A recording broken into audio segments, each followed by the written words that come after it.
सोचिए, बर्फ से ढकी दुनिया में रहने वाला एक पेंगुइन अचानक समुद्र छोड़कर सीधे पहाड़ों की तरफ चल पड़ता है। ना उसे रास्ता पता है, ना मंजिल, फिर भी वो चलता जा रहा है। सोशल मीडिया पर लोग इसे मीम बना रहे हैं। कोई कह रहा है पेंगुइन हिमाचल घूमने जा रहा है, तो कोई हंस रहा है। लेकिन सवाल ये है, क्या ये सच में मजाक है या फिर ये किसी आने वाली बड़ी तबाही का इशारा? क्योंकि पेंगुइन तैरने के लिए बना है, चढ़ाई करने के लिए नहीं। वो पहाड़ों में सरवाइव ही नहीं कर सकता। फिर भी अगर वो वहां जा रहा है तो जरूर कुछ बहुत गलत हो रहा है। वैज्ञानिक इसे क्लाइमेट चेंज, फूड शॉर्टेज और नेचर के बिगड़ते बैलेंस से जोड़ रहे हैं। आज ये पेंगुइन रास्ता भटका हुआ लग सकता है, लेकिन हो सकता है असल में रास्ता हमने खो दिया हो। और यही वजह है कि ये कहानी सिर्फ एक पेंगुइन की नहीं, ये हमारे भविष्य की वार्निंग है। ये पूरी कहानी शुरू होती है साउथ अमेरिका के पास, जहां लोकलर्स और रिसर्चर्स ने कुछ ऐसा देखा जिसकी किसी ने उम्मीद नहीं की थी। एक पेंगुइन जो नॉर्मली समुद्र के किनारे रहना चाहिए था, वो धीरे धीरे इनलैंड यानी जमीन के अंदर की तरफ बढ़ रहा था, और वो भी ऊंचाई की दिशा में, मतलब साफ था। ये पेंगुइन पहाड़ों की ओर जा रहा था। अब यहीं पर दिमाग घूम जाता है, क्योंकि पेंगुइन का पूरा शरीर स्विमिंग के लिए डिजाइन हुआ है, ट्रैकिंग के लिए नहीं। उसके छोटे पंख, भारी शरीर और फिसलने वाली चाल, सब कुछ बर्फ और पानी के लिए है, ना कि पत्थरों और ढलानों के लिए। फिर भी वो रुका नहीं, ना पलटा, बस चलता रहा, जैसे उसे पीछे कुछ ऐसा छोड़ना पड़ा हो जो अब रहने लायक नहीं था। रिसर्चर्स ने जब डिस्टेंस और डायरेक्शन एनालाइज की तो साफ हो गया कि ये कोई रैंडम घूमना नहीं था, बल्कि एक पर्पसफुल मूवमेंट था। और यही बात इसे डरावना बनाती है, क्योंकि जब जानवर अपनी नेचुरल हैबिटेट छोड़ते हैं तो वो क्यूरियोसिटी में नहीं, मजबूरी में करते हैं। यहीं से ये घटना एक क्यूट अनोमाली नहीं, बल्कि एक सीरियस सिग्नल बन जाती है कि शायद समुद्र और बर्फ, जो कभी पेंगुइन का घर थे, अब उसके लिए सुरक्षित नहीं रहे। अब सवाल उठता है, आखिर उस पेंगुइन को इतनी मजबूरी क्या थी कि उसने समुद्र छोड़ दिया? इसका जवाब छुपा है उस चीज में जिसे हम अक्सर न्यूज हेडलाइन समझकर इग्नोर कर देते हैं, क्लाइमेट चेंज। साउथ अटलांटिक और एंटार्कटिक रीजन्स में समुद्र का तापमान लगातार बढ़ रहा है, जिसकी वजह से बर्फ तेजी से पिघल रही है और मछलियां, जो पेंगुइन का मुख्य भोजन है, गहरे या ठंडे इलाकों की तरफ माइग्रेट कर रही हैं। जब एक पेंगुइन घंटों तैरने के बाद भी खाना नहीं ढूंढ पाता, तो उसका इंस्टिंक्ट उसे कहता है, चलते रहो, कहीं तो मिलेगा। और यही इंस्टिंक्ट उसे उस रास्ते पर ले गया जो उसके लिए बना ही नहीं था। इमेजिन कीजिए, एक ऐसा जानवर जो पानी में किंग है, वो जमीन पर सबसे ज्यादा वल्नरेबल होता है।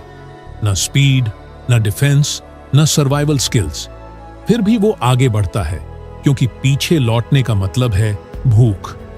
यही वो पॉइंट है जहां ये कहानी मजाक से निकलकर ट्रेजेडी बन जाती है, क्योंकि ये सिर्फ एक पेंगुइन का स्ट्रगल नहीं है, बल्कि ये दिखाता है कि कैसे क्लाइमेट चेंज जानवरों को इम्पॉसिबल चॉइसेस लेने पर मजबूर कर रहा है, मरना या भटकना। लेकिन कहानी यहीं खत्म नहीं होती, क्योंकि कुछ साइंटिस्ट्स ने एक और डरावनी पॉसिबिलिटी सामने रखी। क्या ये पेंगुइन बीमार या मेंटली डिसोनरेंटेड था? कई स्टडीज बताती हैं कि जब जानवर एक्सट्रीम स्ट्रेस, हंगर या बीमारी से गुजरते हैं तो उनका इंटरनल नेविगेशन सिस्टम बिगड़ जाता है, बिल्कुल वैसे ही जैसे इंसान घबराहट में गलत रास्ता पकड़ लेता है। पेंगुइन भी शायद इंस्टिंक्ट और कंफ्यूजन के बीच फंसा हुआ था, जहां उसे बस इतना लग रहा था कि आगे बढ़ो, पीछे मत देखो। लेकिन प्रॉब्लम यह है कि ऐसे केसेस अब रेयर नहीं रहे। पिछले कुछ सालों में पेंगुइन्स और दूसरे समुद्री जानवरों का हैबिटेट से भटकना बार बार देखा गया है, और जब कोई पैटर्न बार बार रिपीट हो तो वो एक्सीडेंट नहीं, वार्निंग बन जाता है।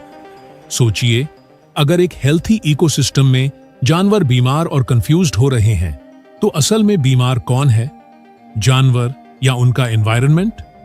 और यही सवाल इस कहानी को और भी अनसेटलिंग बना देता है, क्योंकि ये इशारा करता है कि पेंगुइन की हालत कोई इंडिविजुअल इश्यू नहीं, बल्कि एक बड़े इकोलॉजिकल ब्रेकडाउन का सिम्पटम है।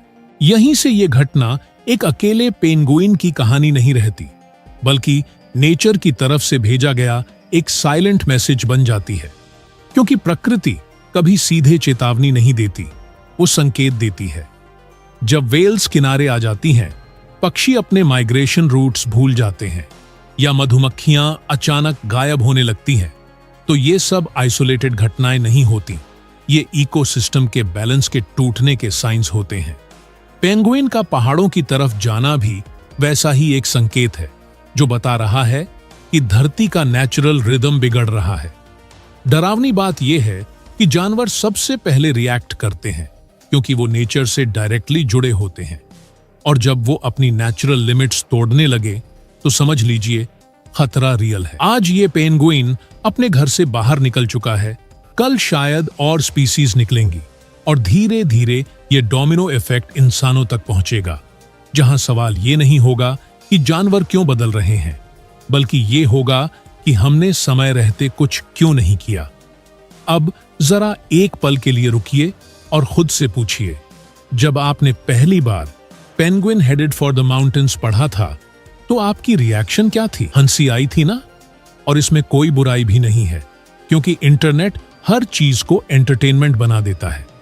किसी ने कैप्शन लिखा, भाई पेंगुइन भी पहाड़ों की ठंड मिस कर रहा है, तो किसी ने कहा एंटार्क्टिका से सीधा हाय मचाल। लेकिन यहीं पर एक डेंजरस डिस्कनेक्ट पैदा होता है, जहां हम मीम पर हंसते रहते हैं और असली समस्या बैकग्राउंड में और गहरी होती जाती है। साइंटिस्ट्स इस इंसिडेंट को मजाक नहीं मान रहे।